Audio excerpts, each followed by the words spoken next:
Today is something a bit different. Today I'm doing a clutch on a Civic EP3. I'm not going to piss about, I'm going to time lapse most of it. I'm going to let you see some of what goes on, and if there's any little tips and tricks, I will introduce you to them. By the end of this day we're going to have a new clutch in a Civic EP3 Type R. Let's go for it, man. See what happens. So here it is, the EP3. Right, so this is Adam, as you've seen him before from the other videos. This is his EP3, which has, we think, a dodgy clutch. You tell him what symptoms you've got. Well, I've done a lot of research and it's a bit notchy going into third and fourth, but not at high RPM, which means I'm hoping it's not synchros, because at high RPM gear changes it's fine. But there seems to be a bit of a double movement. A lot of the things point to bad gearbox fluid, maybe the whole hydraulic system in the clutch needs bleeding. I thought, while I'm doing it, might as well do the clutch as well, because that can solve a multitude of problems. But we'll see how we get on, basically. On the genuine parts, folks. There we go. So we'll pop the clutch out. Hopefully we'll find it's a bit knackered, and we'll put some nice fresh gearbox oil on. Is that, you got genuine on the gearbox oil as well? Yeah, I've got that too. Darlings. No, it's all the special parts. Okay. Honda MTF3. Ah, sweet. Just like the old days, mate. Just like the old days. Nice. Alright, let's get cracking with it then. Right, so here it is, time for a bit of time lapse and a bit of an audio voiceover. This isn't going to be a how-to video, it's just showing you really what we got up to, a little bit of how to do it, and I suppose our trials and tribulations. So obviously, first place to start, jack your thing up as high as you can in the sky. You can see me double jacking it here so I can get the axle stands under it nice and tall. You need plenty of space to clear the subframe and the gearbox and everything else from underneath the car. I decided in my infinite wisdom that I was going to take off the entire subframe as one piece with the wishbones and the hubs.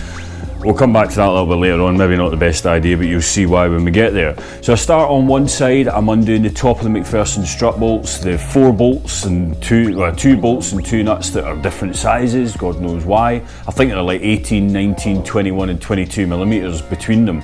I'm also thinking about undoing the ABS sensor so that you can clear that away from the wheels. That's held onto the chassis with a couple of 10mm nuts. In the meantime, Adam is working on the top of the car. So you can see there he's removed his ARC air filter box, and he's now thinking about starting to remove all the sensors from the top of the engine, the gearbox linkages, and then he will obviously end up with the slave cylinder. Bob pops in, as you see there, for a little chit chat, and at this point here I am over onto the passenger side, sorry, on the driver's side, starting to think about removing the actual hubs and all the rest of it from there. In the meantime, I've decided I'm going to drain the gearbox oil. So you see I put a pan under it there really quickly and I start draining the oil, and we're getting along fairly well. You can see the sun shining, so it's around about midday. At this bit of the video, I think from memory I have now undone one of the McPherson struts completely. Those bolts are really tight, especially the top camber bolt. Another reason maybe why I think I made a bad choice here is obviously when you undo anything like that you're going to have to talk about alignment later on down the road, but Adam wasn't fussed and needed to have it aligned anyway, so we weren't that bothered. I think by about now Adam's having a look at the gearbox bolts in the top. I've said to him, you know, you can start undoing them from the top of the gearbox and thinking about undoing the mount on the passenger side so that we can, you know, obviously pull the gearbox out as soon as we've got the subframe out. Yeah, here you go, you see me struggling like hell with those top camber bolts. They're not fun. Anyone with any tips on that one can let me know in the comments box. So yeah, we're getting along fairly well. The subframe itself is looking like it's pretty much ready to come out, but not quite yet. We need to disconnect the axles. On an old CRX, if any of you worked on them, or an old Civic, you had the intermediate shaft bolted to the engine block, and the driver's side or the passenger side axle in those cars would pop out of the intermediate shaft. On an EP3, as far as I can see, you have to undo the intermediate shaft from the block and the whole assembly comes off as one piece. So we carry on with that, and you can see here I'm just getting ready to do that by pulling off the McPherson strut, or the hub and everything from the strut on the driver's side. At this bit, Adam is having a bit of a mind boggle, I think, about how to get at the slave cylinder. You're going to see a very, very long extension bar come into use here in a few seconds. And he starts to undo the slave cylinder with this long extension bar because it's buried right in the engine bay. So, hang on a minute, have I jumped the gun there? I think I have. So yes, anyway, whilst we're thinking about the slave cylinder up the top, I'm now looking at the front and rear engine mounts. They are obviously one at the rear and one at the front to stop the engine from spinning backwards and forwards. There's your big extension bar, guys, lovely. She comes in, you need that, trust me. And also I'm thinking about the starter motor, which you'll see me talk about the starter motor bolt in a few seconds. So yes, as I said, we're getting along fairly well by this point in the video. We're thinking now, looking like maybe is the subframe ready to come out? Yeah, possibly is. Really, in an EP3, the subframe is held in by 4 really long 17mm headed bolts. It's all the crap you got to get off the thing before you can actually pull it out of the car. So you can see me shuffling around and moving about. I'm probably, I think at this point, actually removing the 2 bolts from the bottom of the rear engine mount and trying to pry away the exhaust hanger. That's something, again, you have to have a good think about when you put the subframe back in the car, because that's going to get in the way if you don't think about it, as you'll see later on in the video. I suppose at this bit we're really feeling quite positive. We're having a good old look here at the actual gearbox bolts around the bottom and the top and making sure we've removed them all. So there's a whole bunch of 14, 17 and 10mm headed bolts which connect the gearbox to the engine and vice versa. They get undone and then we're pretty much ready to pull the subframe down, slide it out the way and pop the gearbox off. Before we go too far, I will say as we get through this video, things get more and more colourful, let's say. We actually get to the point where we pull the gearbox off and we find a fairly fresh clutch. Adam's face drops. He realises not only has he bought a clutch, which he probably didn't need, but he's asked us to go ahead and spend hours and hours of our daytime actually changing a clutch that didn't need to be changed. I'll talk a little bit more about that later on. We'll explain why we did what we did, but there we go.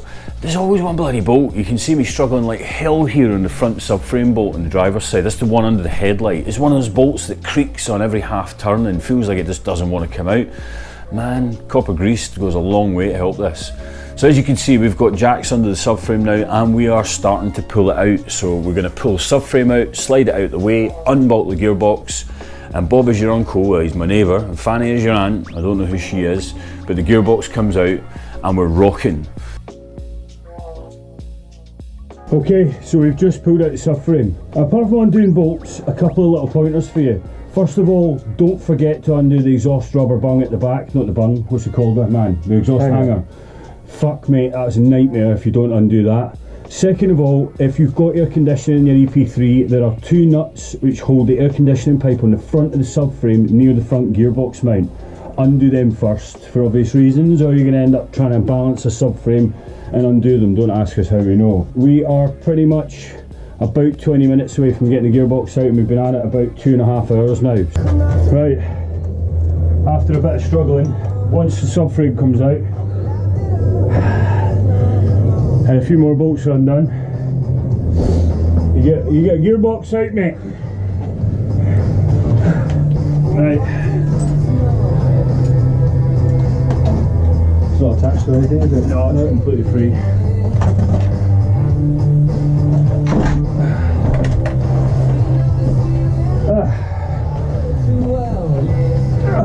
There's a wee EP3 gearbox. Right, so a bit of sustenance in the form of a disgusting burger from McDonald's, which always goes down nicely but is filled with guilt and ridicule and shame. We're about to put it back together. Let's see how we get on. Hopefully the reverse is the order, in the same order as removal, something like that.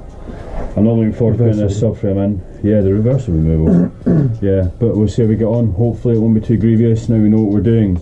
Let me just say one thing. Where's that bloody bolt, mate? There's one thing you need to know if you have an EP3. Don't ever remove the fucking starter motor, or if you have to remove the starter motor, you need to know there's a hidden bolt. This is the said bolt. It's an extended bolt with a 14mm head on it. It sits above the starter motor, in between the starter motor solenoid and the engine block itself. You can't see it, you can only get one hand on it, and the only way to get at it really is to use some form of universal joint on a socket extension and try and turn it. It is one of the beastiest bolts I've ever had to remove on a car. Luckily this one wasn't too tight, so it came off nice and easily, but it will have to go on a bit tighter. You can actually see where the bolt itself has been bent in the past, so that created an even bigger problem because I didn't want to turn straight. I haven't got much more to say about that except use patience, exercise caution, and shut your eyes is probably the easiest way to do it, because then you can feel your hands without looking with your eyeballs. There's no point in opening your eyes, you can't see the thing. So yes, that one is a real tricky one. Apart from that, everything else is fairly standard issue practice. We'll bang the gearbox on now. We've bled the clutch, we've got the clutch on, sorry, we've bled the clutch slave cylinder, we've got the clutch on the car, with the flywheel in the car. Let's see how we go on. Right, so a bit more of the old time lapse. Now, I'm going to say something straight out here. This took us way longer than it should have done, because we, myself included, made huge cock-ups here. A couple of things before we get started. The subframe is going to go in, obviously, in this point. Here you go, you see it coming in. There you go, guys, you can see the axles hanging there and the hubs and all the rest of it. It's too bloody early. Absolutely too early. So basically, to quickly summarise what we've done at this point, the gearbox is back on, it's bolted up. God knows how we got it aligned. We didn't have an alignment tool, I did it by eye, and to be fair, one of the easiest things of this car was actually slotting the box back on. It doesn't weigh very much, and you know, empty of fluid, it's not too difficult to hold and to slide it onto the actual engine itself. We bolt the subframe up at this point before you put on the front gearbox mount, which is totally wrong. So let me just say categorically, if you're doing this job, make sure that you've bolted the front gearbox mount back onto the engine. In fact, don't bloody remove it, just leave it in place if you can do. If you put the subframe on like I am here before you put that front gearbox mount on, you're not getting the mount on, it's not happening. So we went through a whole trial and tribulation. First of all, when we put the subframe up, it filled the exhaust hanger for the rear of the engine. The subframe had to be dropped again to clear that and put it back up again. And then latterly, we could not get the gearbox mount in. You're going to see me in a few minutes actually holding the gearbox mount in my hand and lots of umming and ahhing about things. The engine mount on the passenger side, on the left of the car or the right as you're looking at it now, you could do with leaving that loose at this point so that you've got a little bit of playroom to actually move things around. Top tip for you, basically don't bolt that up, leave it until a bit later on. It doesn't need to be bolted up until the end essentially. So, you know, reverse is the order of removal. Think about it in that way. I made a few mistakes here where I thought, yeah, I'll pop that back on quickly, and off we went. Intermediate shaft goes in, but it's a little bit tricky. It kind of only slots in one way, so bear that in mind as you put it in, and be careful with the bolts you actually use to do it up with. Sorry, be careful with the bolts you use to do it up with. At this point you can see I'm quite happily going ahead and I'm bolting that subframe up. I've not got to the point where I'm thinking about that gearbox mount. Whilst we're here, I will say, guys, sorry about all the ass shots. You know, we had the camera in such a way that you could see the cars. Wasn't thinking about our modesty, gents and ladies out there. Yes, so another thing I'd say whilst I'm doing this is the subframe removal with the hubs attached. I did that because it seemed like a sensible way to remove it complete and remove the least amount of bolts in the easiest possible way. Bolting the wishbones up on an EP3 or any Civic of this type it's not tricky, it's a little bit harder than it has to be because of the angles the wishbones want to sit at when the car's off the ground. In retrospect, I would recommend that you remove the wishbones from the subframe and just remove the subframe as one piece. It's far lighter and easier to manipulate if you're doing that, so yeah. At this point you can see Adam is starting to do up the things on the top of the car. We are getting to around about 5 o'clock. You can see there on the phone, on Adam's phone on the right hand side, yes, it's flashing, that's our girlfriends wondering what the hell is going on. And by this point we've already had the subframe down once, and I'm beginning to think about the gearbox mount I've talked about already. So the dawning realization's come on me that it ain't going in, and subframe has got to come down at least another 2 or 3 inches for me to get it in front of the engine. It's one of those things you do, guys, and you think, my God, why didn't I think about this before I started? You want to get through it, and you know, if I'm perfectly honest, doing a clutch should only take about 4 hours. Is that so? Oh my God. In grassroots football, right? And I used. Just turn this down. Right, I don't know how much you saw there, but things got fucking serious, and it's taken us hours longer than it should have done. Lining up the subframe is a fucking nightmare. Right, and just to add insult to injury, man, we ran out of battery in the camera. I'm really sorry, folks. I know it's a nightmare, but basically at this point we're done. Although we're 10 hours in to a clutch that didn't really have to be swapped because the one that came out had pretty much no wear on it. And Adam, which felt embarrassed and I think a little bit ashamed, but he didn't have to be because the release burn needed to be done. So it has to come out. a slave cylinder which was not playing ball with us, and yeah, cut a tire, guys, man. So at this point we're out of energy, we're out of battery, we're out of patience, and we go ahead and we try to bleed the actual slave cylinder and get it in gear. The only way we managed to bleed it was by putting a vacuum pump on the bleed nipple and Adam rattling the pedal as quick as he could to agitate the brake fluid. We got there, we got a bubble, and it went into gear, and he's, I believe, since been driving the EP3 quite happily. I've not heard anything to the contrary, and off we go. That's an EP3 clutch job, something a bit different for you in the Paymo channel, done by somebody who used to work on Hondas and now realises they don't make them like they used to, guys. Man, you used to be able to do these things with a cut of sockets and a screwdriver. Not anymore, folks, not anymore.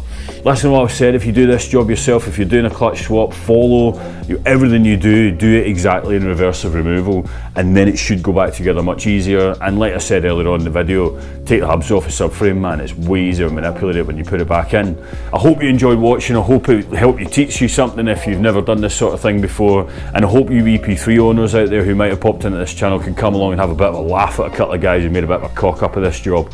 There you go.